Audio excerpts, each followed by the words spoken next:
Good morning student. हमारा आज का टॉपिक है शून्य कोटि अभिक्रिया। हमने प्रीवियस क्लास में पढ़ा था अभिक्रिया की कोटि और अनुसंख्या के बारे में, तो उसी टॉपिक को आगे बढ़ाते हुए पढ़ेंगे। आज का टॉपिक शून्य कोटि अभिक्रिया। इस टॉपिक को पढ़ने से पहले मैं कुछ क्वेश्चन सोल्व करा रहा हूँ, आप ध्यान से सुनना और देखना। देखो सामने क्वेश्चन है, प्रथम कोटि अभिक्रिया के लिए वेग स्थिरांक मतलब के का मात्रक होगा। ठीक है स्टूडेंट्स, अपने पास क्वेश्चन है प्रथम कोटि अभिक्रिया के लिए वेग स्थिरांक के का मात्रक क्या होगा। ठीक है, तो आप जानते हो मैंने आपको एक सिंपल बताया था फॉर्मूला मात्रक ज्ञात करने का। क्या होता है बच्चों, के बराबर mole 1 minus n litre n minus 1 second inverse. ठीक है, अब आपको यहाँ पर कोटि का मान पुट करना है, क्योंकि n होती है कोटि की संख्या, और कोटि कितनी है स्टूडेंट्स, प्रथम कोटि अभिक्रिया, तो n का मान 1 है। तो आप जैसे 1 पुट करोगे तो जो मात्रक आएगा वो होगा प्रथम कोटि अभिक्रिया के लिए k का मात्रक। तो पुट करेंगे 1 minus 1 litre 1 minus 1 second inverse. ठीक है, तो ये मोल 0 लीटर 0 और सेकेंड इनवर्स। ठीक है, अब आप जानते हो जिस राशि के ऊपर 0 होता है, जिस राशि की घात पर 0 होता है उसका मान हमेशा इकाई होता है। ठीक है, तो सब इकाई हो जाएगी, तो k बराबर आएगा, k का मात्रक आएगा k बराबर सेकेंड इनवर्स। ठीक है, तो अपना आंसर होगा सेकेंड इनवर्स। मतलब प्रथम कोटि अभिक्रिया में के का मात्रक केवल सेकेंड इनवर्स होता है। मोल और लीटर कैंसिल हो जाते हैं, क्योंकि उसकी घात पे क्या होता है 0, और जिस घात पे 0 होता है उसे हमेशा इकाई माना जाता है। ठीक है, तो ये पहला क्वेश्चन था आज का, प्रथम कोटि अभिक्रिया के लिए वेग स्थिरांक का मात्रक क्या होगा। ठीक है, अपन अगला क्वेश्चन डिस्कस करेंगे और हम उसमें अपन देखेंगे कि आपको के का मान दिया गया है, के का मान दिया गया है और आपसे पूछा कौन सी कोटि अभिक्रिया है, तो आपको के का मात्रक देख के भी अभिक्रिया की कोटि का पता लगाना आना चाहिए। ठीक है, तो आपको के का मात्रक डायरेक्ट याद करना है, प्रथम कोटि के लिए, शून्य कोटि के लिए और द्वितीय कोटि के लिए, जिससे आप डायरेक्ट अभिक्रिया को देखकर उनकी कोटि की पहचान कर सकते हो। ठीक है, एक बार से नोट कर लीजिए। अगला क्वेश्चन सोल्व करेंगे अपन।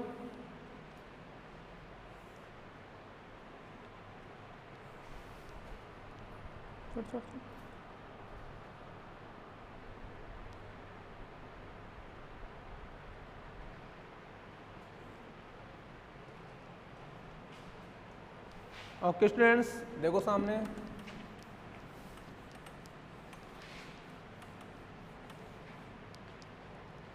अगला क्वेश्चन ले रहे हैं अपन। निम्नलिखित वेग स्थिरांकों की सहायता से अभिक्रिया की कोटि की पहचान कीजिए। अभिक्रिया कोटि की पहचान कीजिए। ठीक है, तो देखो सामने आपको दिया गया है k बराबर 2.6 इंटू 10⁻³ सेकेंड इनवर्स, पहला है। दूसरा है b, k बराबर 2.2 into 10⁻⁻1 mole litre inverse second inverse.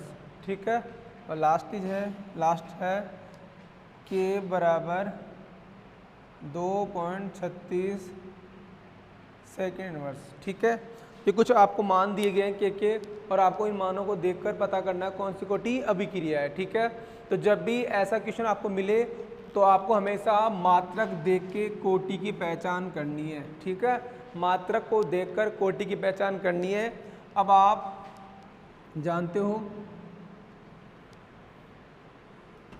शून्य कोटि के लिए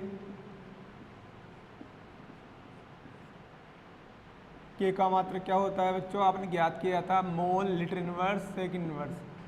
प्रथम कोटि की बात करें तो अभी अपन ने ज्ञात किया था के का मात्रक सेकंड इनवर्स, और लास्ट द्वितीय कोटि की बात करें अपन, हालांकि आपके सिलेबस में नहीं है लेकिन फिर भी आपको मात्रक तो याद होना चाहिए। तो इसका मात्रक आया था मोल L-1 लीटर +1 सेकंड -1, ठीक है। तो आपको तीनों कोटि के मात्रक आने चाहिए के, जिससे आप डायरेक्ट ए का मान देखकर कोटि की पहचान कर सकते हो।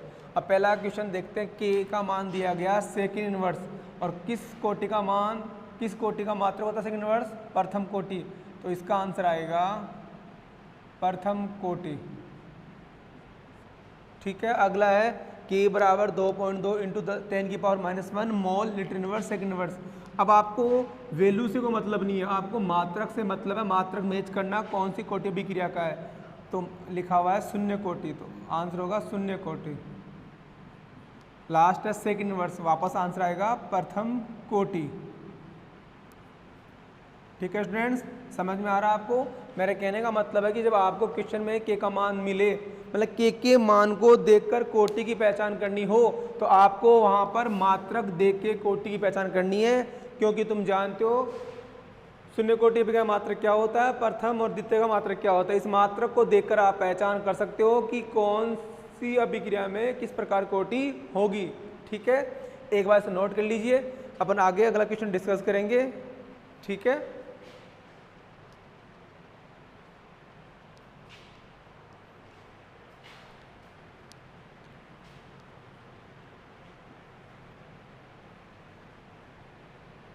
ओके स्टूडेंट्स, समझ में आ रहा है आपको? अगला क्वेश्चन डिस्कस करते हैं अपन।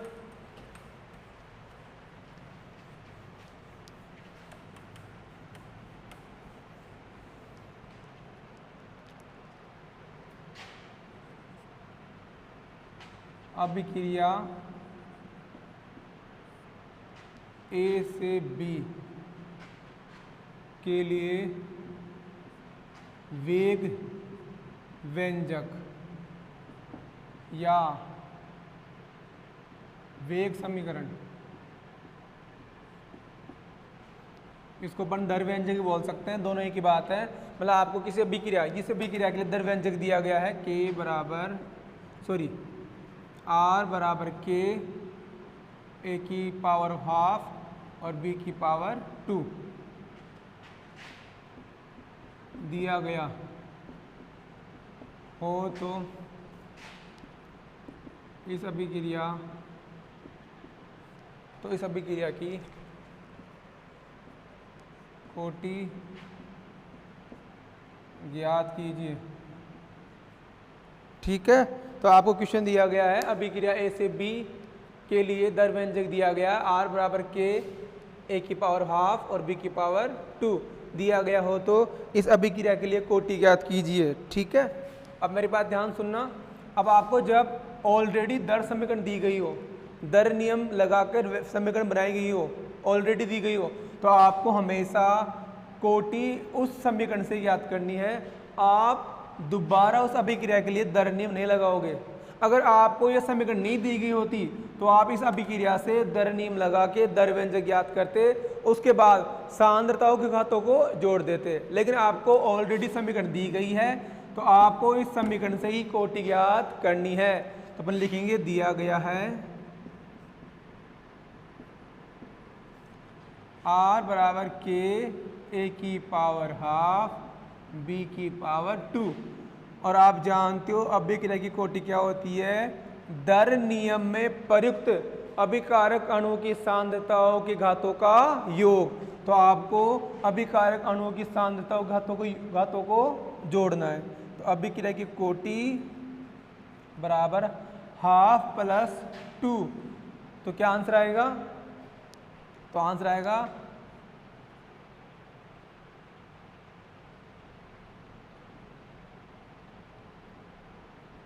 5/2, आंसर आएगा 5/2, ठीक है। समझ में आ रहा है आपको? मैं रिपीट कर रहा हूं, आपको दर समीकरण दी गई है, तो आपको वहां पर अभिक्रिया कोटि ज्ञात करनी है। तो उस दर समीकरण में आप डायरेक्ट घातों को जोड़ोगे, तो हाफ प्लस 2 करोगे तो इसका आंसर आएगा 5/2। इनका लेस लेंगे अपन, 2 आएगा, ठीक है। अब सोल्व करने पे जो आंसर आएगा वो होगा अभिक्रिया की कोटि, ठीक है। एक बार नोट कर लीजिए। अपन आगे एक लास्ट क्वेश्चन डिस्कस करेंगे, उसके बाद अपन आज का टॉपिक पढ़ेंगे शून्य कोटि अभिक्रिया, ठीक है।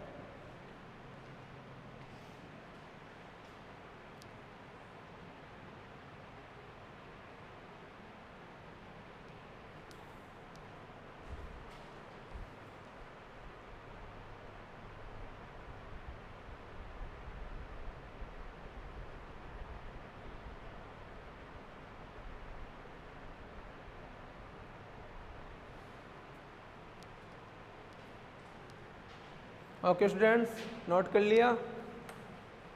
अब चलते हैं लास्ट क्वेश्चन के ऊपर।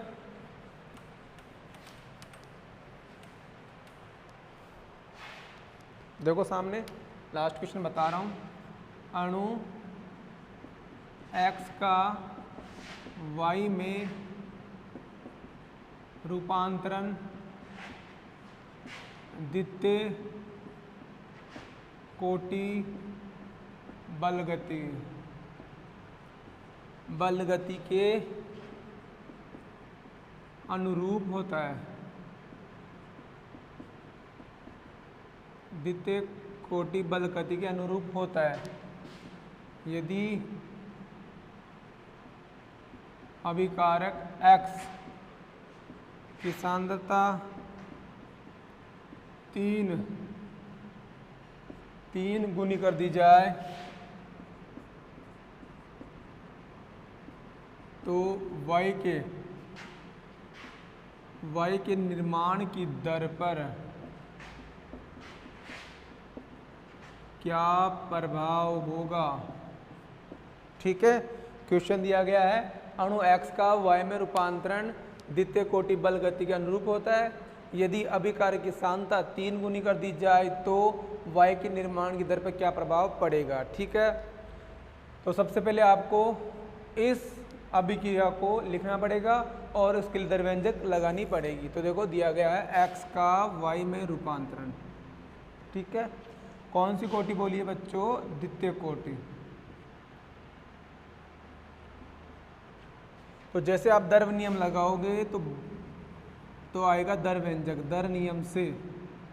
अब जानते हो दर नियम क्या होता है, अभिक्रिया का वेग केवल अभिकारक की सांद्रता के समानुपाती होता है और हमेशा सांद्रता के ऊपर जो आती है वो होती है कोटि। और कौन सी कोटि बोलिए, द्वितीय। तो यहाँ पर 2 लिखना पड़ेगा। या फिर द्वितीय कोटि बोला है तो आप जानते हो द्वितीय कोटि मतलब अभिकारक की पावर कितनी होगी, 2। तो मैंने 2 पुट कर दिया, ठीक है। जैसे आप समानुपाती हटाओगे तो आएगा नियतांक, तो r बराबर k x की पावर 2, ठीक है। तो यह है सिंपल अवस्था में, यह है प्रारंभिक अवस्था में जब आपको रिएक्शन दी गई x का y में रूपांतर द्वितीय कोटि अभिक्रिया है। तो x का y रूपांतर किया, कौन सी कोटि द्वितीय, तो दर नियम में अभिकारक की पावर में 2 लिख दिया। अगर यह होता शून्य कोटि तो शून्य लिखते, अगर होता तृतीय कोटि तो पावर में तृतीय लिखा जाता है। तो जैसी कोटि बोले अभिकारक की पावर में उतना ही लिखा जाएगा। अब अपन अगला टॉपिक पढ़ेंगे शून्य कोटि अभिक्रिया। तो नाम से शून्य कोटि अभिक्रिया मतलब अभिकारक की सांद्रता की पावर में क्या होगा, शून्य होगा, मतलब अभिकारक की शून्य घात होगी उसके ऊपर, ठीक है। तो इसको आगे सोल्व करते हैं। अब आगे कंडीशन दी गई यदि अभिकारक की सांद्रता 3 गुनी कर दी जाए तो y के निर्माण दर पर क्या प्रभाव पड़ेगा। तो देखो लिख देते हैं, यदि x की सांद्रता 3 गुना कर दी जाए तो, ठीक है। तो ऑफकोर्सली तुम देख सकते हो अभिक्रिया वेग बदलेगा, अभिक्रिया वेग प्रभाव पड़ेगा, तो अपन बोलेंगे r डैश, यह नया वेग होगा, ठीक है, सांद्रता बढ़ाने पर। तो बराबर के रहेगा। अब सांद्रता को कर दे 3 गुना, तो पहले x था वो होगा 3x, 3 गुना करना है ना, तो x का होगा 3x, तो बोलेंगे 3x का स्क्वायर, ठीक है। सोल्व करेंगे तो r डैश, इस संख्या को बाहर निकालेंगे, 3 का स्क्वायर 9, आगे k x स्क्वायर, ठीक है। अब तुलना करें, इस मान को r बोल रहे हैं, ये प्रारंभिक वेग था, और ये प्रारंभिक वेग था, तो अपन बोल सकते हैं कि बाद वाला वेग प्रारंभिक वेग का कितना गुना हो जाएगा, 9 गुना। ठीक है, तो आंसर आ गया 9 गुना। ठीक है, तो आप देख सकते हो आंसर, मैं रिपीट कर रहा हूँ। अभिक्रिया देखो आप, x का y में रूपांतरण, कौन सी कोटि, द्वितीय कोटि। जैसे कोटि बोलेंगे दर व्यंजक में अभिकार की पावर में उतनी घात पुट करेंगे, तो 2 लगा देंगे। तो जैसे आप समानुपाती चिन्ह हटाओ तो आएगा नियतांक के दर नियतांक, ये प्रारंभिक अवस्था है। अब उसने सांता 3 गुना कर दी तो r बराबर के रहेगा। अब सांता पहले x थी तो होगा 3x, तो 3x लिख दिया मैंने, संख्या को बाहर निकाल दिया 9ks², और ये है प्रारंभिक वेग।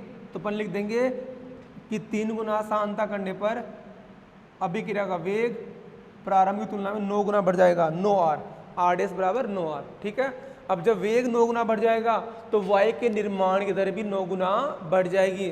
तो आप इसके बाद लिख सकते हो स्टार लगा के, x की सांता 3 गुना कर दी जाए या 3 गुना करने पर y के निर्माण की दर 9 गुना बढ़ जाती है। ठीक है, रिपीट कर रहा हूँ, x की सांता 3 गुना करने पर y के निर्माण की दर 9 गुना बढ़ जाती है। ठीक है, आप इसका स्क्रीनशॉट ले सकते हो। अपन आगे डिस्कस करेंगे, अपना अगला टॉपिक है आज का शून्य कोटि अभिक्रिया। ठीक है,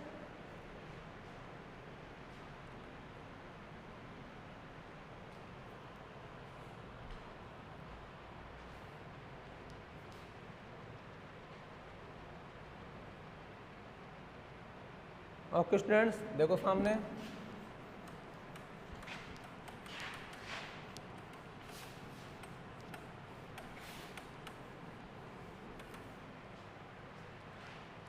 शून्य कोटि अभिक्रिया, नाम से स्पष्ट है। शून्य कोटि अभिक्रिया मतलब पावर शून्य होगी, मतलब ऐसे अभिक्रिया जिसका अभिक्रिया वेग अभिकारक की शून्य घात के समानुपाती होता है। बोलेंगे ऐसी अभिक्रिया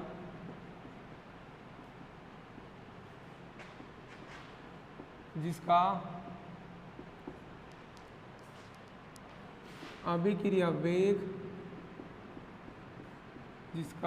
अभिक्रिया वेग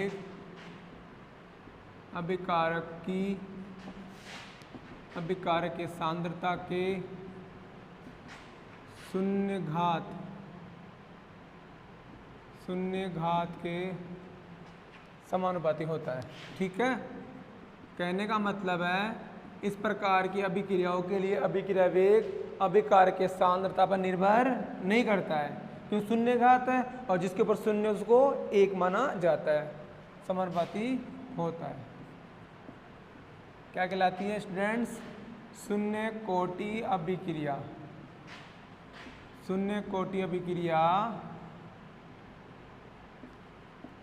कहलाती है। ठीक है, तो मैं रिपीट कर रहा हूँ, ऐसे अभिक्रिया जिसका अभिक्रिया वेग अभिकारक की सांद्रता के शून्य घात के समानुपाती होता है कहलाती है शून्य कोटि अभिक्रिया।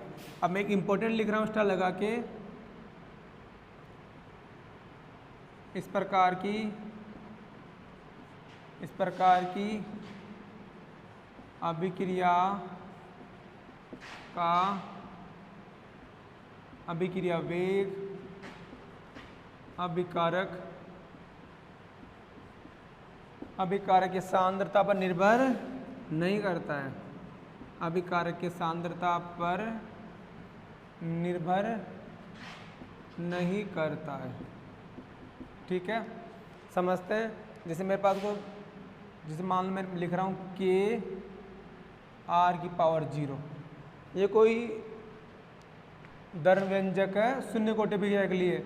अभिक्रिया वेग चलो वैसे लिखते हैं, समानुपाती होगा अभिकारक की शून्य पावर के। ठीक है, साफ साफ लिखा हुआ ऐसे अभिक्रिया जिसका अभिक्रिया वेग अभिकारक के सांद्रता के शून्य घात समानुपाती होता है। ठीक है, अगर मैं इस सांद्रता को 2 गुना कर दूं, 2r कर दूं, तो भी r का मान 1 ही आएगा, क्योंकि जिसके ऊपर 0 उसको मान 1 ही होता है। ठीक है, अगर आप इसको 5 गुना कर दो तो भी ऊपर 0 लगा हुआ है, पावर में 0 तो मान 1 ही आएगा।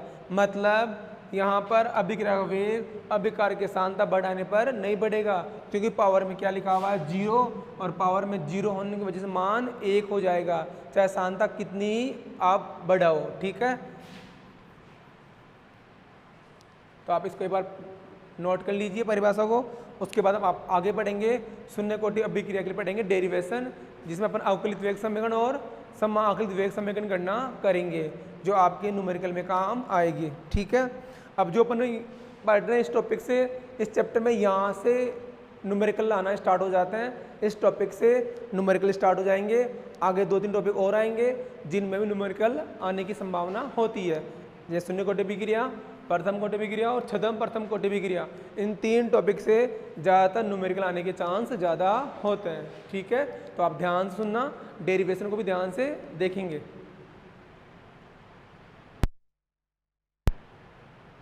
ठीक है स्टूडेंट्स,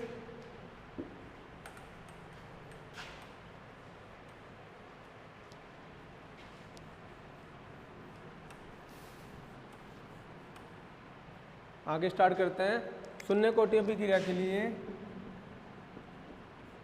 अवकलित एवं समाकलित वेग समीकरण।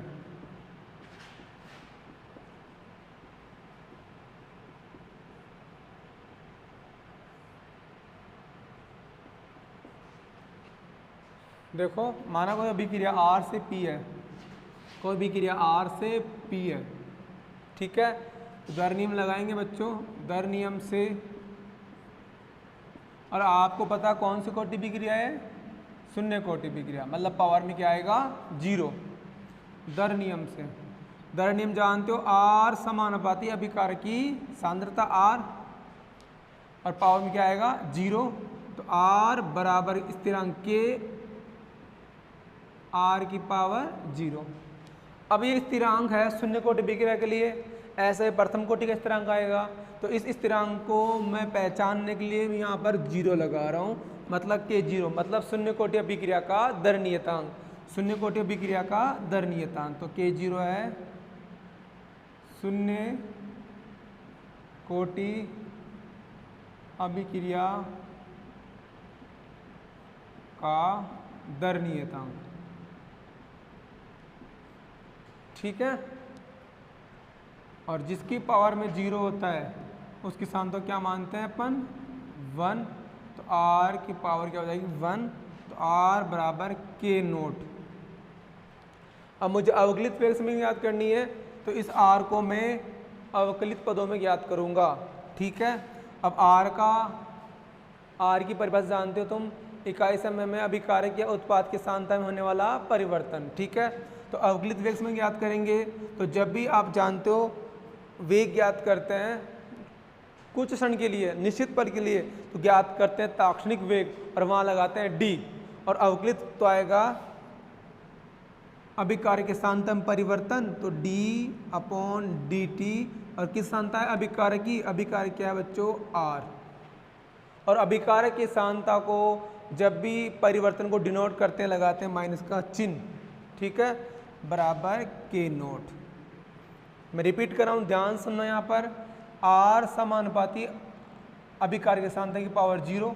ठीक है, जैसे आप हटाओगे समानुपाती नियतांक, समानुपाती चिन्ह को हटाओगे तो आएगा नियतांक के 0, 0 लगा दिया, क्यों शून्य कोटि अभिक्रिया के लिए दर नियतांक R की पावर 0, और जब R की पावर 0 है, मतलब जिसके ऊपर घात 0 होती है उसको मानते हैं इकाई 1, तो 1 मान लेंगे तो हट जाएगा, तो R बराबर के नोट। अब इस R का मान, R का मैं सूत्र लिख रहा हूँ, सूत्र होता है अभिकारक या उत्पाद की सांद्रता में समय के साथ होने वाला परिवर्तन।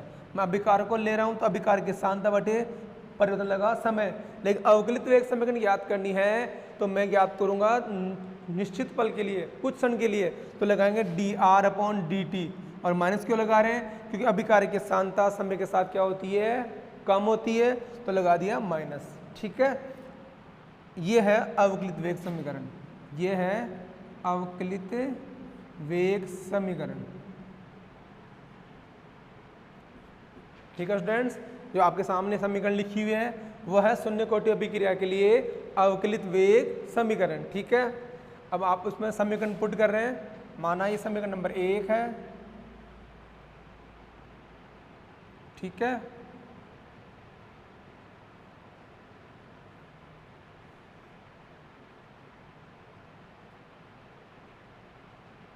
ये समीकरण नंबर 2 है।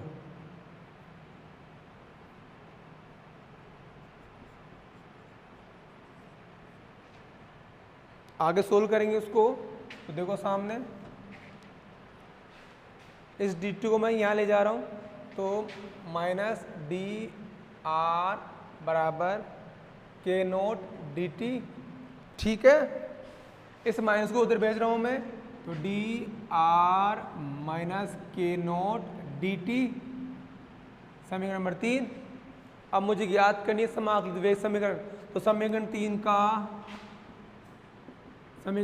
का दोनों तरफ समाकलन करने पर समय के सापेक्ष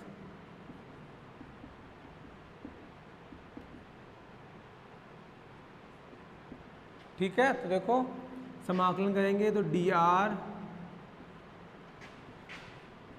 के नोट dt, और कभी भी नियतांक का समाकलन नहीं होता है, तो डी आर बराबर नियतांक बाहर आ जाएगा, बचेगा समाकलन करेगा dt, ठीक है।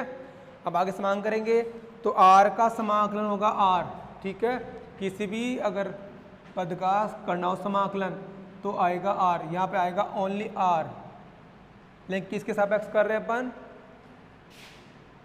t के सापेक्ष, साथ में t भी आएगा, बराबर के नोट, और dt है तो आंसर आएगा t, dt है तो t। जब भी आपको समाकलन करना हो तो d के साथ जो राशि होती है उसका समाकलन वो राशि होती है dt, तो t, dr का तो r। अब t प्लस i, जब भी किसी राशि का समाकलन करते हैं तो उसका पूरा मान नहीं आता, मतलब कंप्लीट आंसर नहीं होता, कुछ मान शेष बच जाता है, उस मान को मानते हैं i, इसे बोलते समाकलन स्थिरांक। i होता है समाकलन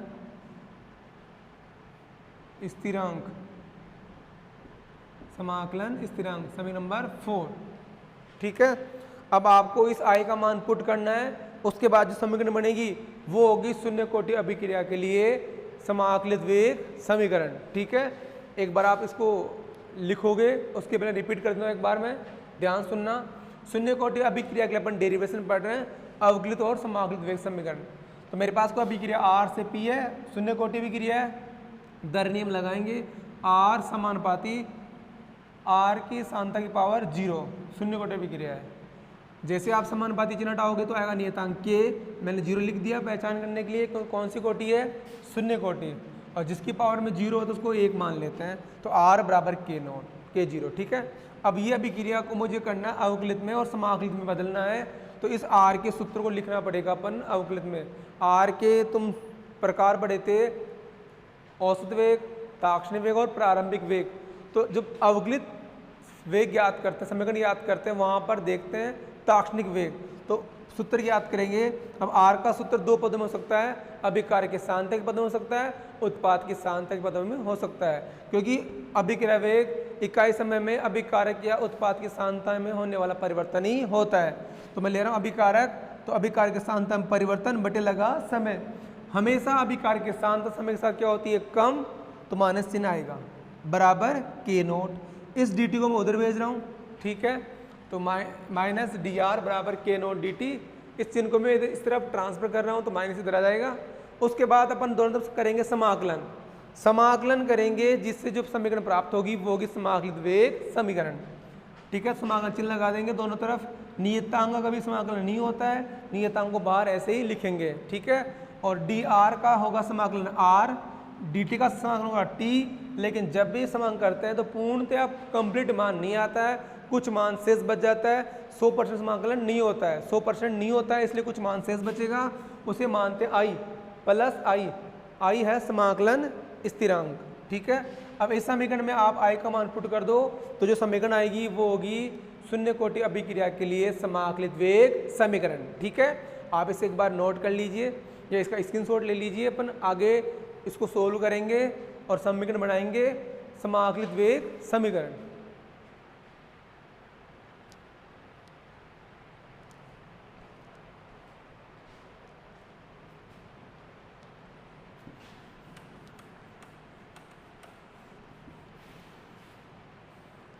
देखो स्टूडेंट सामने देखना, अपन आगे सोल्व कर रहे हैं आई का मान सोल्व करेंगे t बराबर 0 समय पर, t बराबर 0 समय पर। तो आपको t के स्थान पर 0 पुट करना है, तो आर टी है तो 0 बराबर minus k note into 0 plus आई। ये राशि कंप्लीट 0 हो जाएगी, तो आई बराबर आएगा आर 0 आर नोट। ठीक है, अब इस आई के मान को पुट कर देंगे, तो समीकरण 4 में आई का मान रखने पर तो आर टी बराबर k naught t plus r naught. ठीक है, मतलब 0, ये 0 समय तो प्रारंभिक सांता होगी, ये t है तो t समय बाद सांता होगी। ठीक है, रिपीट कर रहा हूँ, यहाँ 0 लिखा हुआ है आर के साथ तो ये प्रारंभिक सांद्रता है, यहाँ t लिखा हुआ है तो ये अंतिम सांद्रता मतलब t समय पश्चात सांद्रता होगी। ठीक है, तो जो समीकरण निकल के आई है वो होगी समाकलित वेग समीकरण। ठीक है, इसको मैं और सोल्व कर रहा हूँ, तो इसको मैं बाहर लेके आ रहा हूँ, तो प्लस का हो जाएगा के नोट टी बराबर, ये प्लस का रहेगा, उधर जब हो जाएगा माइनस। ठीक है, जब आपको के नोट का मान ज्ञात करना हो तो टी का भाग दे देंगे। एक बार मैं यहाँ लिख रहा हूँ, इसको आप नोट कर लिया होगा, तो के नोट बराबर r naught minus r t upon t. तो ये आपके पास समीकरण आई है जिससे न्यूमेरिकल बनेंगे। ठीक है, मैं रिपीट कर रहा हूँ, t बराबर 0 समय पर अपन i का मान ज्ञात करेंगे, तो जहाँ पर t है वहाँ पर 0 पुट किया मैंने, तो i का मान आया r0 r नोट प्रारंभिक सांद्रता। तो समीकरण 4 में i का मान पुट करेंगे, तो आर टी बराबर minus k naught t plus r naught. तो इसको मैं इस तरह लिख रहा हूँ, तो के नोट टी बराबर r0 माइनस आर टी। ठीक है, अब आपको न्यूमेरिकल में हमेशा पूछते हैं दर नियतांक, तो t का भाग देना पड़ेगा, तो ये आपके न्यूमेरिकल के लिए समीकरण बन गई है। ठीक है, और जो समाकलित वेग समीकरण है वो इसे ही बोलते हैं, इसे बोला जाता है। तो लिख देता हूँ मैं, यह है समाकलित वेग समीकरण, समाकलित वेग समीकरण।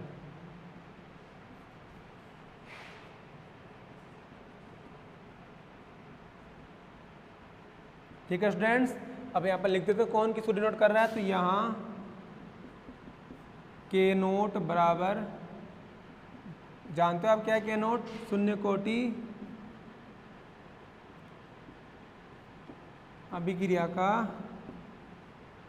दर नियतांक r0 r नोट बराबर अभिकारक की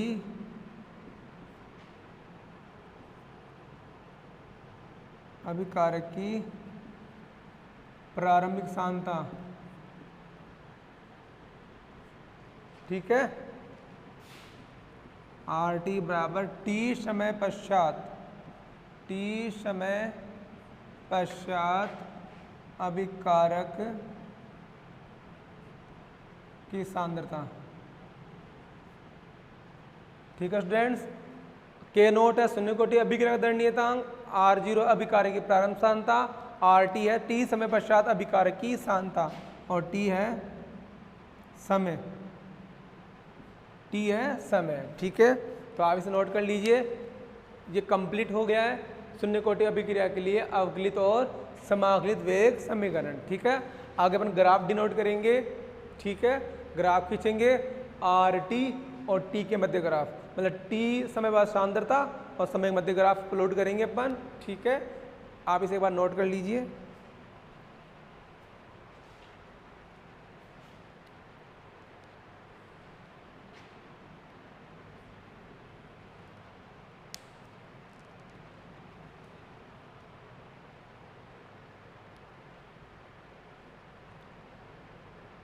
आपके लिए समीकरण 5 इंपॉर्टेंट है, 5 इंपॉर्टेंट है समाकलित वेग समीकरण, इसी से ग्राफ खींचेंगे और इसी से आप ये समीकरण प्राप्त कर सकते हो। ठीक है, देखो सामने,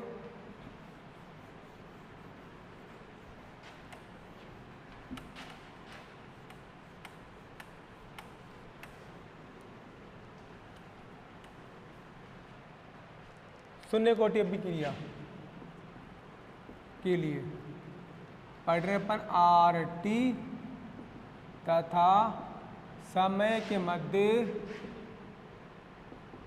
ग्राफ। ठीक है, तो समीकरण 5 से या अपन बोल सकते हैं समाकलित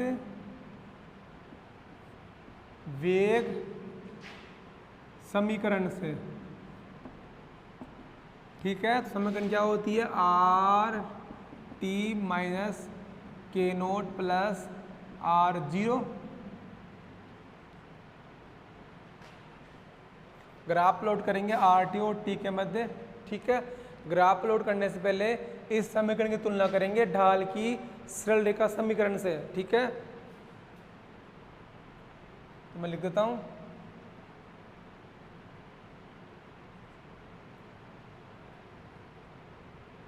ढाल की सरल रेखा समीकरण से तुलना करने पर, तो देखो सामने इधर तुलना करेंगे, उसके बाद ग्राफ खींचेंगे अपन। ढाल की समीकरण होती है y बराबर एम एक्स प्लस सी, तो y बराबर एम एक्स प्लस सी, ये y को डिनोट कर रहा है, ये m को x पे जो होगा वो समय होगा और c है अंतःखंड। ठीक है, तो ग्राफ प्लॉट करेंगे। जब भी ग्राफ प्लॉट करते हैं दो x होती है, x और y। तो देखो सामने y x पे होगा आर टी, x पे होगा t।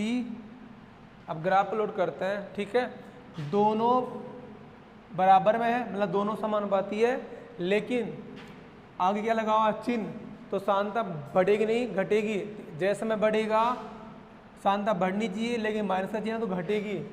लेकिन जो ग्राफ है वो प्रारंभिक पॉइंट से स्टार्ट न होकर कुछ ऊपर स्टार्ट होगा, क्योंकि जब आप टी को 0 मानते हो तो जो सानता आएगी वो आएगी आर नोट के बराबर होगी, 0 नहीं होगी, क्योंकि इसमें टी का मान 0 पुट करोगे तो ये हट जाएगा, तो आर नोट आएगा। मतलब इसमें कुछ प्रारंभिक मान अंतःखंड बचा हुआ है, तो ग्राफ हल्का सा ऊपर स्टार्ट होगा, क्योंकि ये प्रारंभिक मान है, स्टार्टिंग 0 से नहीं होगा, तो हल्का सा ऊपर स्टार्ट होगा। माना ये पॉइंट इनिशियल है, इसे बोल रहा हूँ मैं अंतःखंड है ये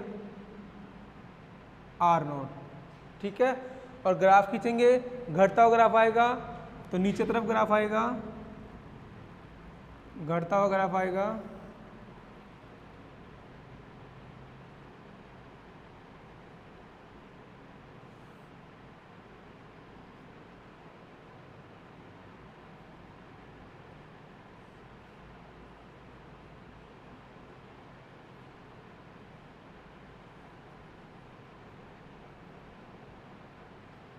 ठीक है स्टूडेंट्स, मैं रिपीट कर रहा हूँ, ग्राफ प्लॉट करेंगे आर टी और टी के मध्य ग्राफ खींचेंगे।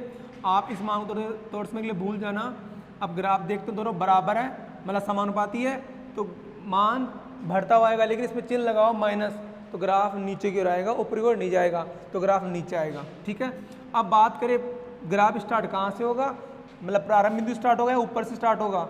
अब ये ग्राफ प्रारंभिक पॉइंट से स्टार्ट नहीं होगा, क्योंकि इसमें प्लस कुछ मान शेष है। अगर टी का मान 0 मानते हो तो 0 में कुछ ऐड होगा, तो ग्राफ हमेशा हल्का सा ऊपर स्टार्ट होगा, क्योंकि अंतःखंड है R0, तो ग्राफ ऊपर स्टार्ट होगा और कमी की ओर नीचे आएगा। तो जो ग्राफ होगा ये होगा RT तथा समय के मध्य ग्राफ शून्य कोटि अभिक्रिया के लिए। ठीक है, और यहाँ पर जो ढाल है वो होगा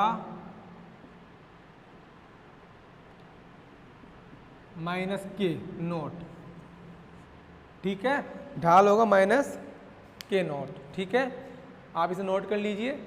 आगे अपन डिस्कस करेंगे शून्य कोटि अभिक्रिया के उदाहरण, मतलब ऐसे कौन से उदाहरण, ऐसे कौन से एग्जाम्पल है जो शून्य कोटि अभिक्रिया को डिनोट करते हैं। वैसे तो देखने पर ऐसा कोई एग्जाम्पल नहीं जो शून्य कोटि लगेगा, लेकिन कुछ कंडीशन अप्लाई करेंगे तब वो अभिक्रिया शून्य कोटि अभिक्रिया में बदल जाएगी, कुछ कंडीशन फॉलो करनी पड़ेगी। ठीक है, तो अभी देखते हैं कौन से एग्जाम्पल होंगे जो शून्य कोटि अभिक्रिया के अकॉर्डिंग होते हैं। ठीक है, एक बार नोट कर लीजिए आप इसको।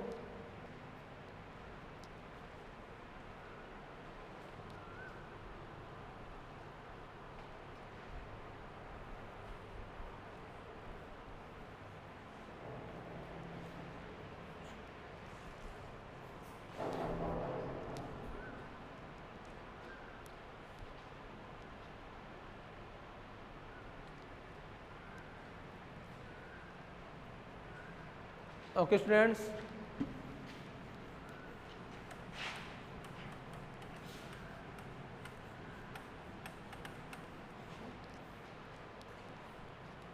आगे बढ़ते हैं उदाहरण।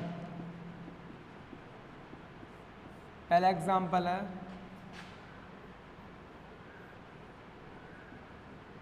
उच्च दाब पर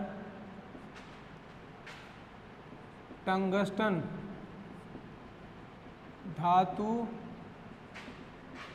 की सतह पर अमोनिया का अपघटन।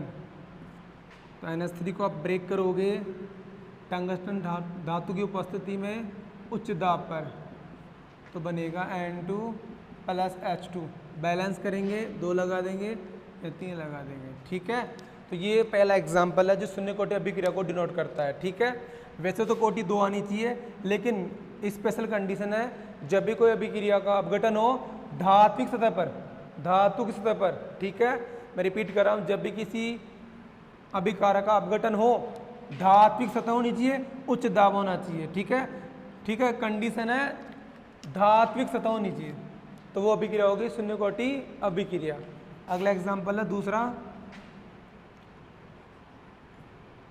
AU की सतह पर HI का वियोजन, HI का वियोजन। AU बोलते हैं सोने की सतह पर, तो HI को ब्रेक करेंगे तो बनेगा H2 प्लस I2। 2 मोल लेंगे, H 2 बार है, I 2 बार है, किस सतह पर? AU धातु की सतह पर। ठीक है, यह अभिक्रिया उत्क्रमणी हो सकती है, लेकिन इसे ऐसे कर सिंपल लिख रहे हैं। HI का वियोजन होगा अगर AU धातु की सतह पर होगा, तो जो अभिक्रिया होगी वो शून्य कोटि अभिक्रिया। ठीक है, ये 2 एग्जाम्पल लिखे मैंने, 2 एग्जाम्पल और है जो शून्य कोटि अभिक्रिया के अकॉर्डिंग होते हैं। ठीक है, मैं रिपीट कर रहा हूँ, किसी अभिकारक का धात्विक सतह पर उच्च दाब पर वियोजन होगा शून्य कोटि अभिक्रिया का उदाहरण। ठीक है, नोट कर लिया। अगला एग्जाम्पल है नंबर 3, उच्च दाब पर मोलिब्डेनम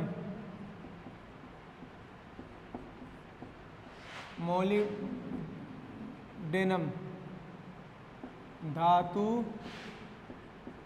की सतह पर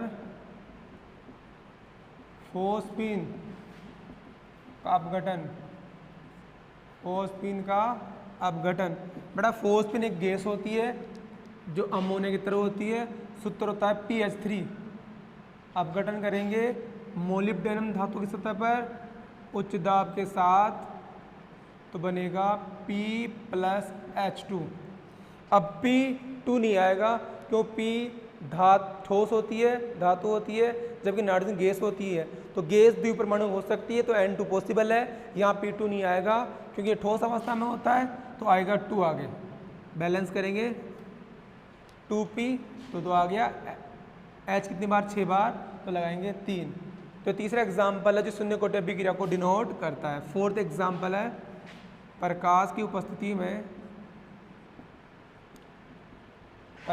उपस्थिति में H2 एवं Cl2 के संयोग से HCl का निर्माण। H2 प्लस Cl2 दोनों जुड़कर बना रहे हैं HCl को। तो ये वैसे तो कोटि जितने कोटि अभिक्रिया होगी H2 और Cl2 का 1-1 मोल है, लेकिन अगर ऊपर लिखा हो H म्यू तो अभिक्रिया शून्य कोटि में बदल जाएगी। ठीक है, कहने का मतलब है शून्य कोटि अभिक्रिया को एग्जाम्पल आपको डायरेक्ट याद करने पड़ेंगे, क्योंकि देखने पर आपको शून्य कोटि अभिक्रिया नहीं लगेगी। कुछ कंडीशन होगी, उस कंडीशन पर अभिक्रिया शून्य कोटि हो जाती है। 2 कंडीशन है, जब तीर पर सूर्य का ताप हो, H म्यू प्रकाश की उपस्थिति हो, या जब कोई अभिकारक धातु की सतह पर वियोजित हो उच्च दाब पर। तो 2 कंडीशन है जहाँ पर अभिक्रिया शून्य कोटि अभिक्रिया हो जाती है। ठीक है, आगे अपन डिस्कस करेंगे अगली क्लास में शून्य कोटि अभिक्रिया पर आधारित न्यूमेरिकल। ठीक है, आज के लिए इतना ही, मिलते हैं अगली क्लास में।